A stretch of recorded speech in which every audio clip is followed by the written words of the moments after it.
मुख्यमंत्री वार रूमच्या बाजूला एकनाथ शिंदे यांची कोऑर्डिनेशन रूम असणार आहे. मंत्री शिंदे रूम कोऑर्डिनेशन रूमच्या माध्यमातून जे ते नजर ठेवली जाणार. कसली नजर? नजर काय, ते राज्याचे उपमुख्यमंत्री आहेत, राज्याचे मुख्यमंत्री होते. ज्या पद्धतीनं वॉर रूम मध्ये अजितदादांची देखील वॉर रूम आहे. म्हणजे आपल्याला माहितीसाठी एक सांगतो, कालच वॉर रूम मध्ये रत्नागिरीच्या मिरकरवाडा बंदराचा विषय होता आणि त्या बैठकीला मी ऑनलाईन उपस्थित होतो. त्याच्यामुळं शिंदे साहेबांनी एखादी गोष्ट केल्यानंतर स्वाभाविक आहे की ती बातमी झालीच पाहिजे. पण कोऑर्डिनेशन रूम म्हणजे काय, जे प्रकल्प आहेत ते लवकरात लवकर महाराष्ट्राचे पूर्ण व्हावे, याच्यामध्ये जर एकनाथ शिंदे साहेब पुढे पाऊल टाकत असतील तर खरं तर आपण सगळ्यांनी त्याचं स्वागत केलं पाहिजे. जितेंद्र आव्हाड असं म्हणतात की शरद पवार कोणाला भेटू नये किंवा कोणाला भेटावं हे सांगणे योग्य नाही. कोणतेही नेते फडणवीसांना भेटतात, तुम करो तो राजकीयला हम करो तो कॅरेक्टर.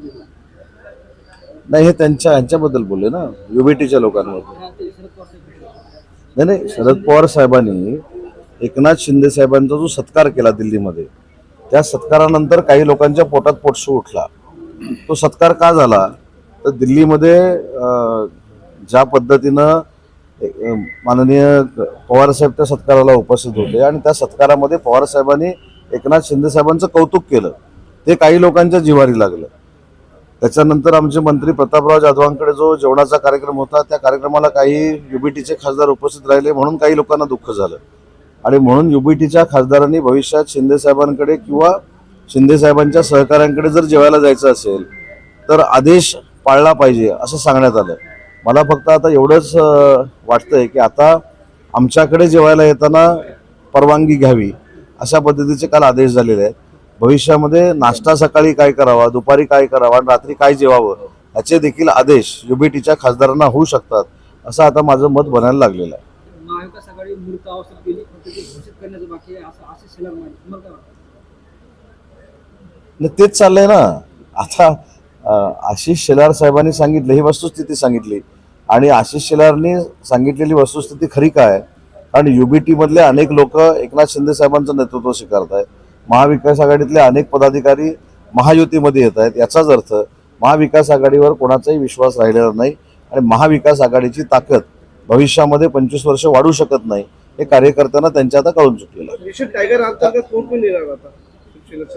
मी वारंवार सांगतो की मिशन टायगर हे नाव तुमच्या सगळ्यांच्या माध्यमातून अतिशय चांगल्या पद्धतीनं तुम्ही बारसं केलेलं आहे.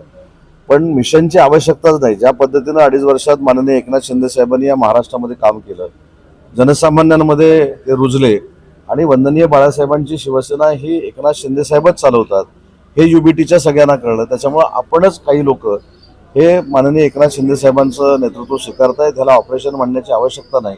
आणि काल राजन साहेबांनी देखील प्रवेश केला माननीय एकनाथ शिंदे साहेबांच्या नेतृत्वाखाली. आता इथला परभणीचा दौरा झाल्यानंतर मी रत्नागिरीला चाललोय. उद्या रत्नागिरीला एकनाथ शिंदे साहेब आहेत.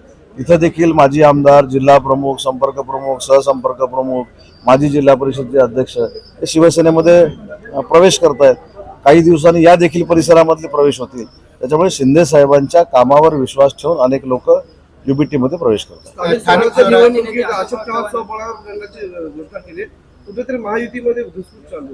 महायुतीनं लढायचं आमचं धोरण आहे.